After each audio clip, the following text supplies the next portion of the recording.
Break के बाद बढ़ते आगे। समाजवादी पार्टी के नेता प्रोफेसर रामगोपाल यादव ने यूपी में कल हुए 9 विधानसभा सीटों पर उपचुनाव को रद्द करने की मांग की है। रामगोपाल यादव ने चुनाव आयोग से मांग की है कि ये चुनाव रद्द कर अर्धसैनिक बलों की निगरानी में दोबारा चुनाव करवाए जाने चाहिए।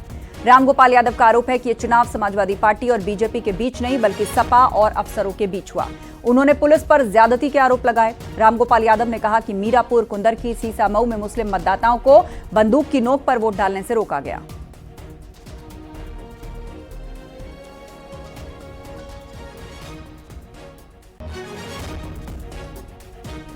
तो रामगोपाल यादव ने पुलिस पर गंभीर आरोप लगाए, चुनाव आयोग को चिट्ठी लिखी और कहा कि ये चुनाव बीजेपी और सपा के बीच नहीं बल्कि सपा और अधिकारियों के बीच हुआ।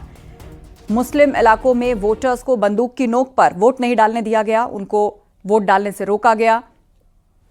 बकायदा चुनाव आयोग को चिट्ठी लिखकर समाजवादी पार्टी ने यह शिकायत की है और दोबारा चुनाव की मांग की है और कहा है कि इस बार ये चुनाव अर्धसैनिक बलों की निगरानी में कराए जाने चाहिए।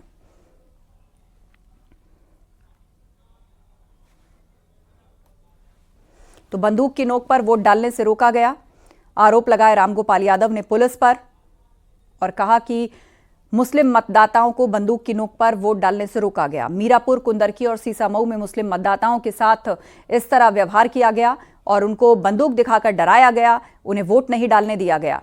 ये चुनाव समाजवादी पार्टी और बीजेपी के बीच नहीं बल्कि सपा और अफसरों के बीच हुआ है। यह आरोप रामगोपाल यादव ने लगाया और इसे लेकर चुनाव आयोग को एक पत्र भी लिखा। वहीं बीजेपी ने समाजवादी पार्टी पर निशाना साधा है। बीजेपी का आरोप है कि सपा के गुंडों ने चुनाव में माहौल खराब किया है। पार्टी के गुंडों को नियंत्रित रखना चाहिए, बाकी पुलिस और प्रशासन अपनी कार्रवाई करेंगे।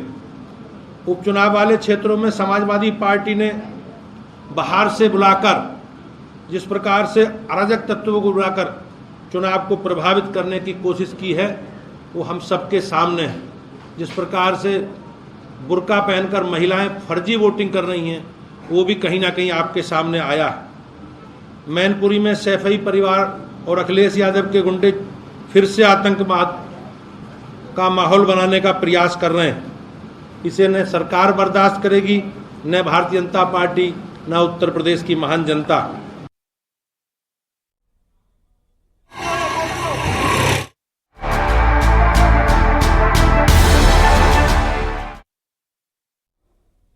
और यूपी सिपाही भर्ती परीक्षा का रिजल्ट घोषित हो गया है। 1,74,000 से ज्यादा अभ्यर्थियों का सिलेक्शन हुआ है। दिसंबर के तीसरे हफ्ते में फिजिकल टेस्ट होगा और बता दें कि अगस्त में परीक्षा का आयोजन किया गया था और 3 महीने के अंदर ही रिजल्ट को अनाउंस किया गया है।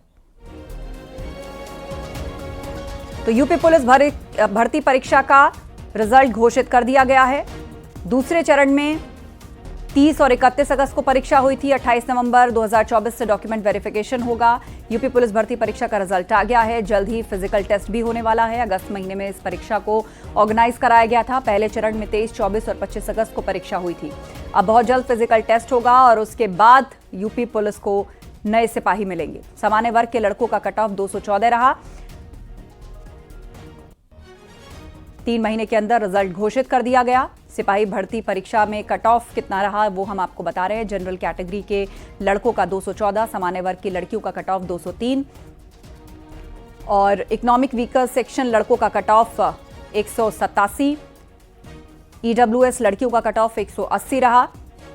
ओबीसी लड़कों का कट ऑफ 198 गया।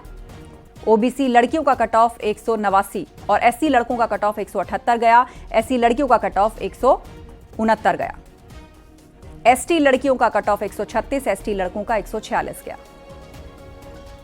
तो 3 महीने के अंदर यह रिजल्ट घोषित कर दिया गया है। जल्द ही फिजिकल टेस्ट होगा और उसके बाद यूपी पुलिस को नए सिपाही मिलेंगे।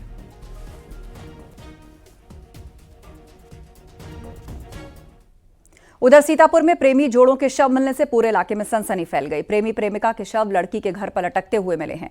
लड़के वालों ने दोनों की हत्या का आरोप लगाकर लड़की के जीजा पर कटघरे में खड़ा किया है और 25 नवंबर को दोनों की शादी भी होनी थी। सामूहिक विवाह योजना में शादी के लिए दोनों का रजिस्ट्रेशन भी हो गया था, लेकिन आरोप है कि लड़की का जीजा इस शादी के खिलाफ था।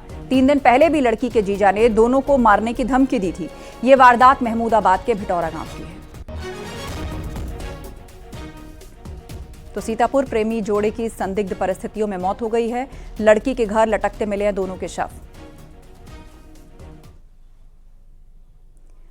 और उत्तर भारत में ठंड और कोहरे का असर ट्रेनों पर पड़ा है। कोहरे ने ट्रेनों की रफ्तार पर ब्रेक लगा दिया। ज्यादातर ट्रेनें लेट चल रही हैं। ट्रेन 4 घंटे से लेकर 17 घंटे की देरी से चल रही हैं। इससे यात्री काफी परेशान हैं। रेलवे के अधिकारियों का कहना है कि कोहरे की वजह से ट्रेनों की रफ्तार में कमी आई है। लोको पायलट से गाड़ियों को तेज रफ्तार में नहीं चलाने को कहा गया है।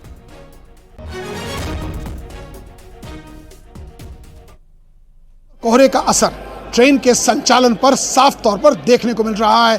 कानपुर के सेंट्रल स्टेशन से होके गुजरने वाली 4 दर्जन से ज्यादा ट्रेनें विलंब चल रही हैं। कुछ आधा घंटा, कुछ 2 घंटा, कुछ 4 घंटा और कुछ उससे भी ज्यादा। और ऐसे में यात्री हैरान और परेशान है, क्योंकि रात की ट्रेन देर रात में या सुबह की ट्रेन दोपहर में पहुंच रही है और यात्रियों को सही सूचना देने वाला कोई नहीं। और ऐसे में खुले आकाश के नीचे यात्री अपनी ट्रेन का इंतजार कर रहे हैं। अगर रेल के अधिकारियों को माने तो उनका ये साफ मानना है कि दुर्घटना से देर भली। आशीष पांडे के साथ अमित गंजू, न्यूज़ 18 कानपुर। और वक्त